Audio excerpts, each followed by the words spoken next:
Konnichiwa. Welcome to another podcast of the NC Roy County Anime Group. We're here live at Charlotte Comic Con, and this is editor Mike Urey of Back Issue. And I look like it's actually about to cut my head off, doesn't it? They're going to actually preserve my head after I'm dead, and we'll just like mount it on top of a Back Issue stand. Okay. What do you think?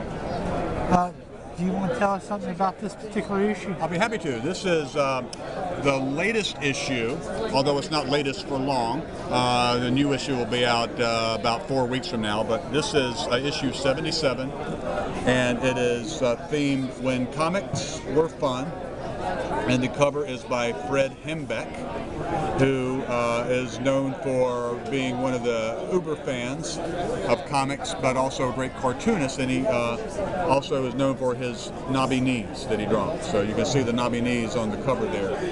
But this is a recreation of a cover he actually did in 1983 for an issue of Peter Parker, the Spectacular Spider-Man. And the theme here again, When Comics Were Fun, it looks back at some comics of the 70s and 80s that were a lot more lighthearted than what we usually see today, like Plastic Man, and there's Baby Plats. I don't know if anybody watched the Plastic Man cartoon of the 70s, but yes, Plastic Man actually had a child, Baby Plats.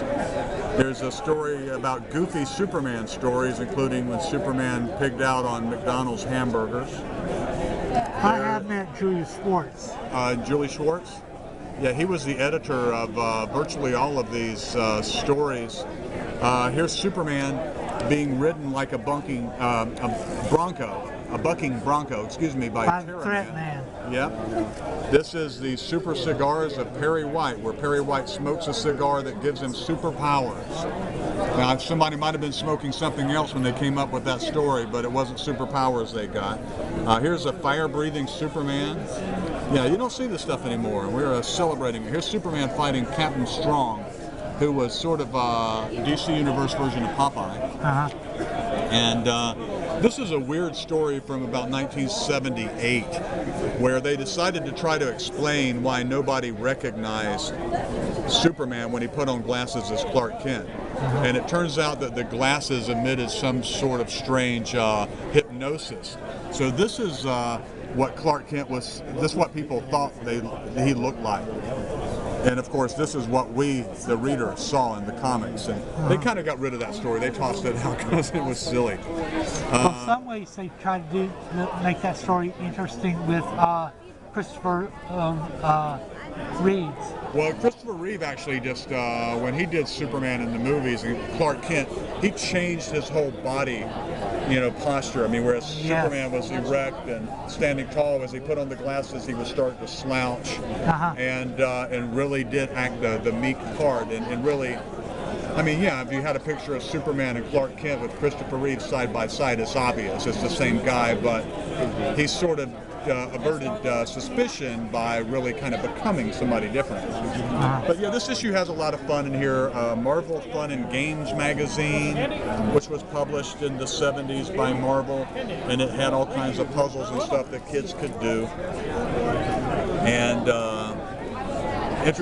Hembeck, an art gallery by him.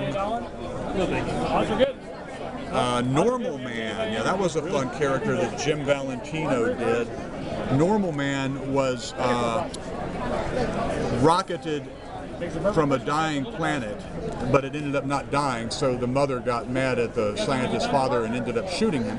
But he ends up on a planet of superheroes, so he is the only person on the planet without superpowers. So he is Normal Man. Blue Devil from DC Comics. He came out around 1984, and he was just a stuntman in movies. And so we go behind the scenes. You see, we got all this early developmental art and tell you the stories behind the stories.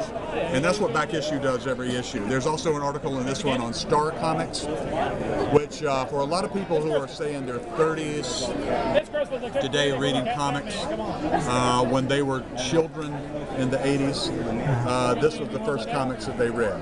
It was sort of like Archie comics or Harvey comics for children during that era.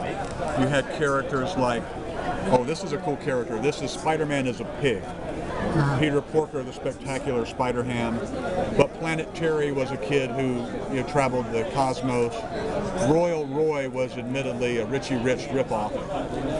Strawberry Shortcake. And then there were characters that people knew, like the Muppet Babies and Ewoks from Star Wars. So, yeah, they published comics. Marvel did for about 5 or 6 years. There's Masters of the Universe, C-3PO and R2-D2. So some stuff was familiar, some stuff was new. So yeah, again, every issue we go behind the scenes of comics from the past, and a lot of times the stuff that we cover are things that people know today. I see you got one here, Doctor Strange. Yeah, Doctor Strange is about to make his movie debut in probably about 2 years. But yeah, this was the B Teams issue we did last year, and it looked at the teams that,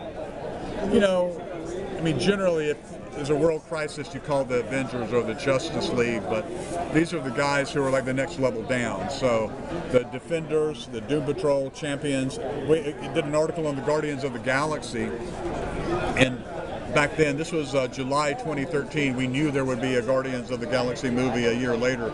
Nobody knew back then that it would be the hit that it turned out to be. What's your favorite superhero from the 1940s? Oh, the 1940s? Well, I'm always just, through every generation, partial to Batman and Superman both. I've liked the way they've been adapted to different generations. But a character that started in the 40s, I kind of enjoyed reading Shazam, Captain Marvel. And back then, Shazam was just a word he said as Billy Batson to become Captain Marvel. But those stories were sort of, they were fantasies. They were, fairy tales or wish fulfillment. Those were kind of fun. And Plastic Man is another character that started in the 40s who really had his heyday in the 40s. And those, I've read those in reprints, of course, because I was not alive back then. But they were amazing stories. Jack Cole was the name of the writer-artist who created Plastic Man, and his stuff was amazing. Just total, it was nuts. He had this ability. Well, I'm wearing a Plastic Man watch. Yeah, and Plastic Man could literally become any shape, and so he was a criminal who got superpowers and decided to reform, and he used his criminal contacts in the earliest stories to sort of infiltrate the mob and then bust these guys, and that was a really clever angle. But Plastic Man would disguise himself as things like a fire hydrant, a chair, a pillow, and he'd just be there, and the reader would know it was him because it'd have this telltale, it'd be red with this symbol on it, which was his belt. And so it was like we were in on the secret, that we knew that, wait a minute, that's not a rug, that's Plastic Man. And we knew that Plastic Man would soon change shape and capture whatever villains, it's usually monsters, that he was trying to infiltrate. Okay. Well, thank you for taking the time to do this podcast today. You're welcome. Thank you for asking me. Merry Christmas. Raffle winner. That one worked out okay?